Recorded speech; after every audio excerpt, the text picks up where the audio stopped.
semua? Baik, Ibu. Bagaimana kabar kalian hari ini? Baik. Puji Tuhan kalau begitu.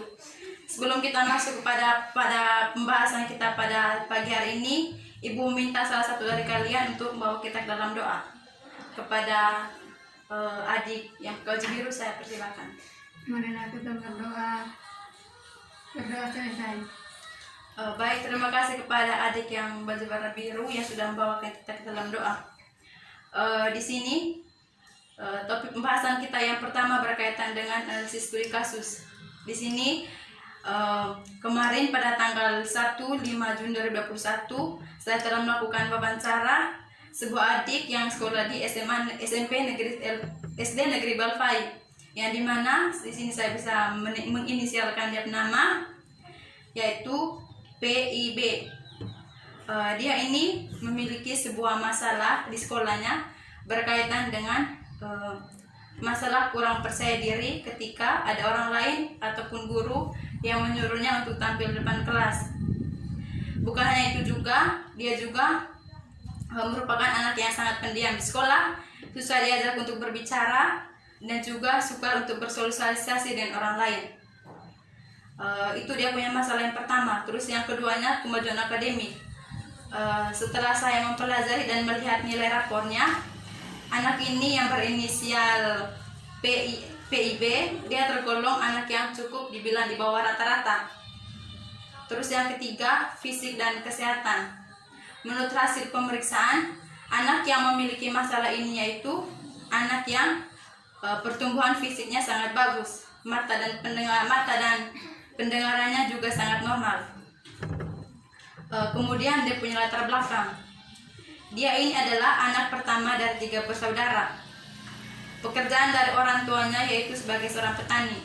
Selain itu, untuk mencukupi kelangsungan hidup mereka sekeluarga, orang tuanya membuka usaha kecil-kecilan berupa kios.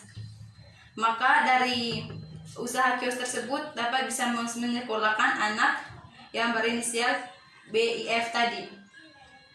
Untuk itu juga BIF ini dia membantu orang tuanya sekolah-sekolah untuk menjaga kios dan juga untuk membantu meringankan pekerjaan dari kedua orang tuanya. Dia juga di dalam lingkungan rumah, ketika ada orang lain ataupun siapapun yang menyuruhnya, dia selalu menolak.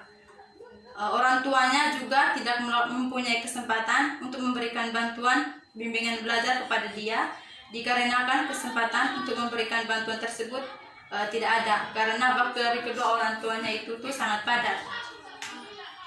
Ketika guru pembimbing datang mengunjungi keluarganya tersebut, orang tua dari anak tersebut merasa sangat senang karena dengan adanya guru pembimbing yang datang ke rumah mereka dapat membantu dan mengakui kesalahan dari semua kekeliruan yang telah mereka didik kepada anak mereka. Terus di sini kepribadian dari anak tersebut.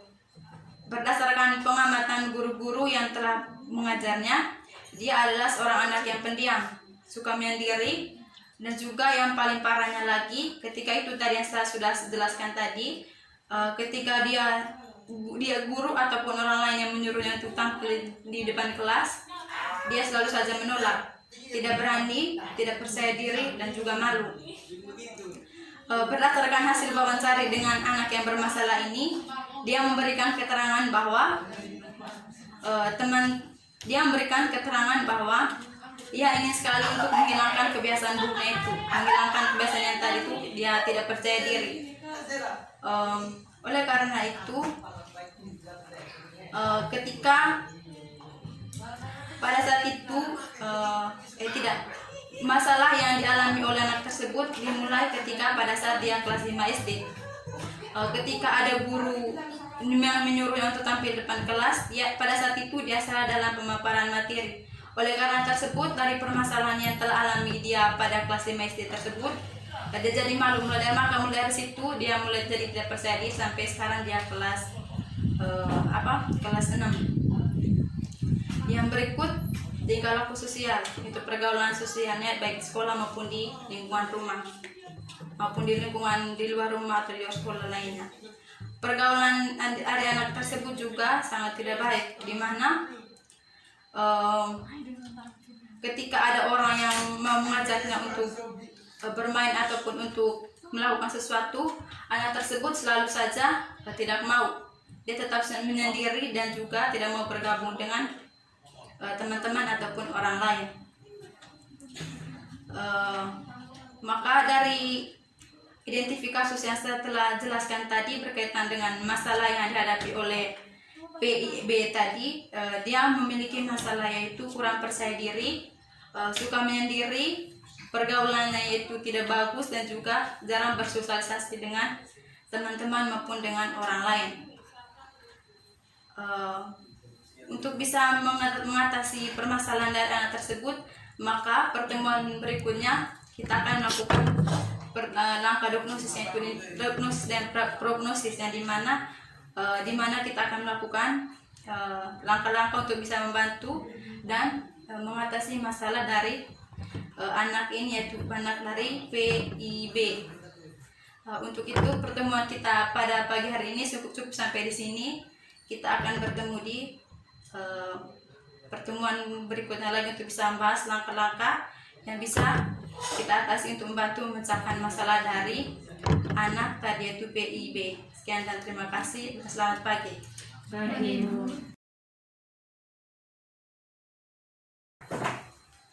Selamat pagi untuk kita semua.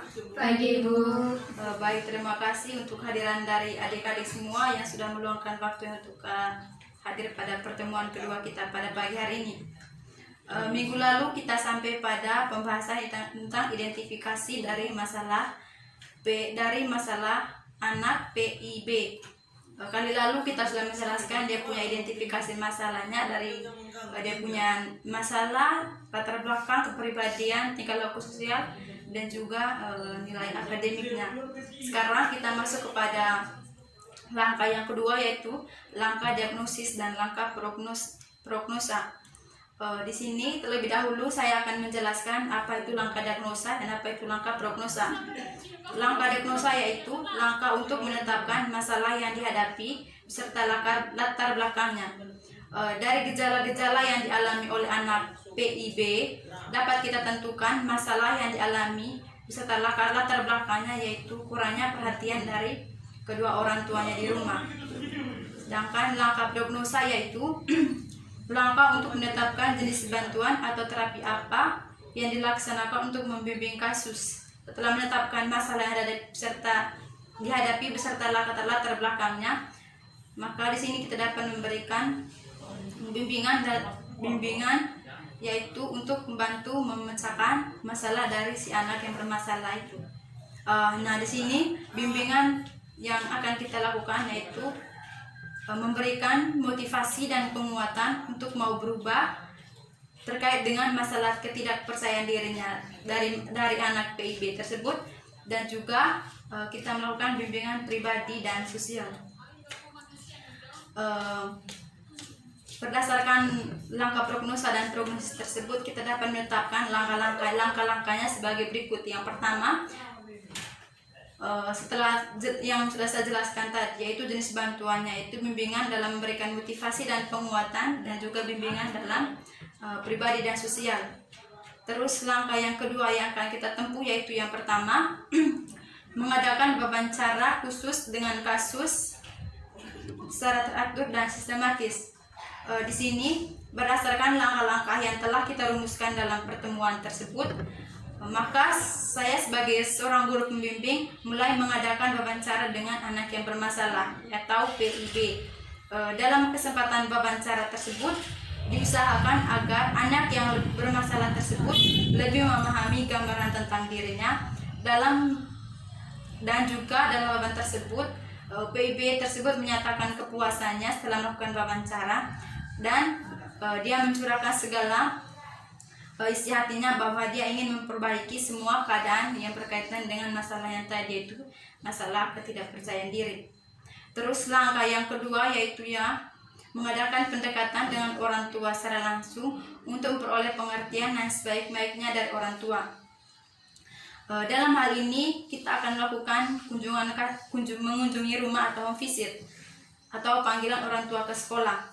Dalam kunjungan rumah atau home visit yang kedua kali kepada orang tuanya, dijelaskan bahwa kedua orang tuanya diminta penjelasan tentang data, yaitu berkaitan dengan kemampuan, kecerdasan maupun bakat dari anak yang bermasalah tersebut. Dari situ orang tuanya melaporkan bahwa anak tersebut sekarang sudah bisa melakukan kegiatan bersama teman-temannya, atau dia bisa mulai bergabung dan juga bersosialisasi dengan teman-teman maupun dengan orang lain. Yang ketiga, mengikut sertakan kasus dalam kegiatan-kegiatan sekelompok seperti diskusi, kerja kelompok, dan sebagainya. Dari langkah yang ketiga ini, kita akan merencanakan untuk membagikan siswa yang bermasalah tersebut ke dalam beberapa kelompok untuk melakukan diskusi atau kerja kelompok, yaitu mempresentasikan materi tentang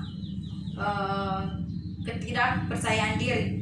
Dari hasil diskusi tersebut, anak yang bermasalah tersebut disuruh oleh gurunya untuk maju untuk mempresentasikan materi yang telah mereka diskusikan. Maka dari situ, dari yang kita bisa lihat, anak yang bermasalah tersebut sudah mulai berani dan juga sudah mulai percaya diri untuk mempresentasikan materi depan teman kelas-kelasnya, dan juga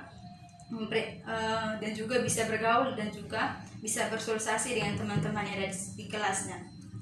Langkah yang terakhir yaitu memberikan informasi atau keterangan baik tentang pendidikan maupun tentang pekerjaan kepada murid secara kelompok ataupun individu.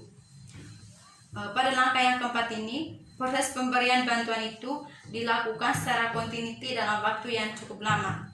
Setelah kurang lebih satu bulan, kami melakukan menggali berkaitan dengan dia punya pekerjaan dari anak murid tersebut.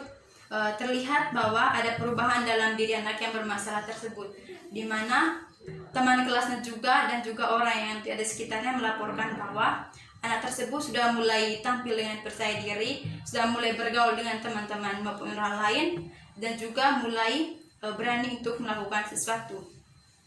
Di kelas juga dia sudah cukup aktif dalam mengikuti kegiatan belajar mengajar. Baik, sampai di sini dulu langkah kedua berkaitan dengan masalah yang dihadapi oleh anak yang bermasalah, yaitu inisialnya PIB. Pertemuan lanjutannya kita adakan minggu depan untuk membahas treatment atau penerapan teknik yang akan dilakukan untuk memecahkan dan juga mencari solusi berkaitan dengan masalah yang dihadapi oleh anak PIB tadi. Sekian dan terima kasih. Selamat pagi untuk kita semua. Pagi, Bu.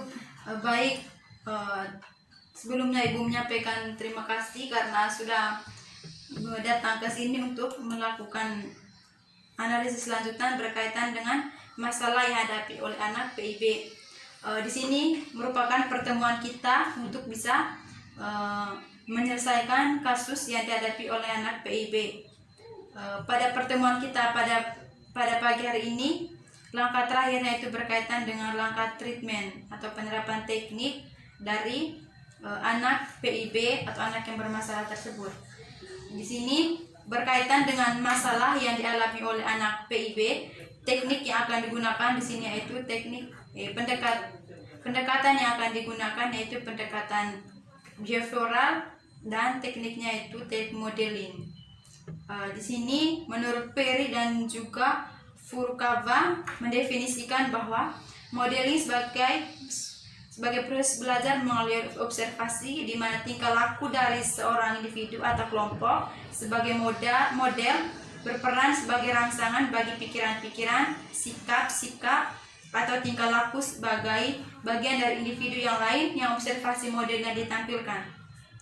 Teknik modeling ini adalah suatu komponen dari suatu strategi di mana konselor atau guru BK menyediakan demonstrasi tentang tingkah laku yang menjadi tujuan. Model dapat berubah model sesungguhnya atau langsung, dan juga dapat pula dengan simbolis. Model sesungguhnya adalah orang, yaitu konselor atau guru BK, teman sebaya, dan juga siapa saja.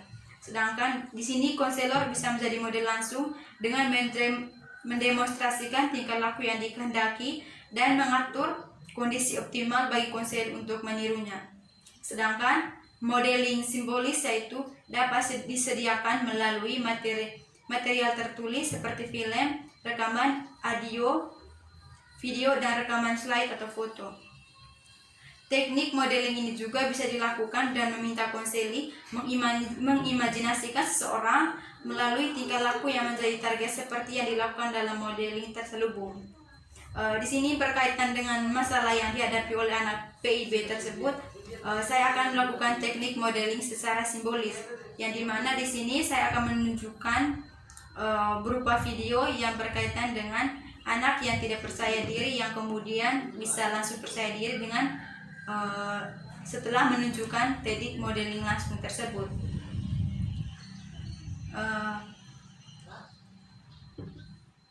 Langkah selanjutnya yaitu yang terakhir, yaitu langkah evaluasi atau follow up.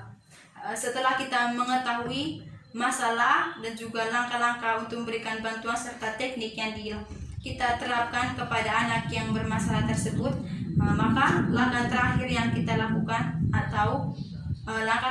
lakukan yaitu memberikan evaluasi atau follow up. Dari data sosiometri sekarang nampak ada perubahan.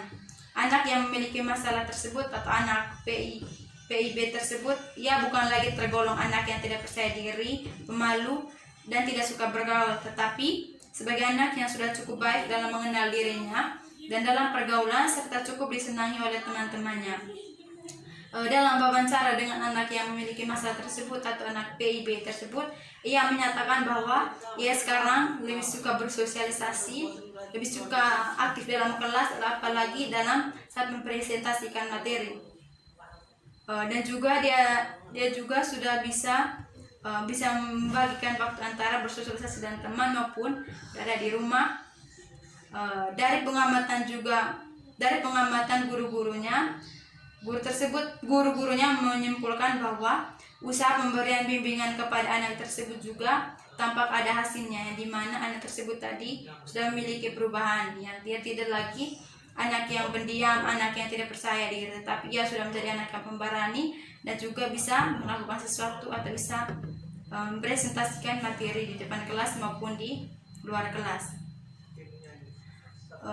Baik, sekian saja untuk hasil dari analisis kasus kita pada hari ini. Terima kasih saya ucapkan kepada adik-adik semua yang sudah meluangkan waktunya untuk hadir pada kesempatan yang pertama, kesempatan yang kedua, dan juga kesempatan kita yang terakhir pada kali ini.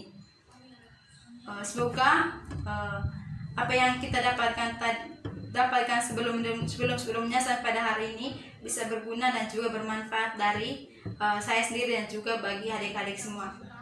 Sekian dan terima kasih dan selamat pagi.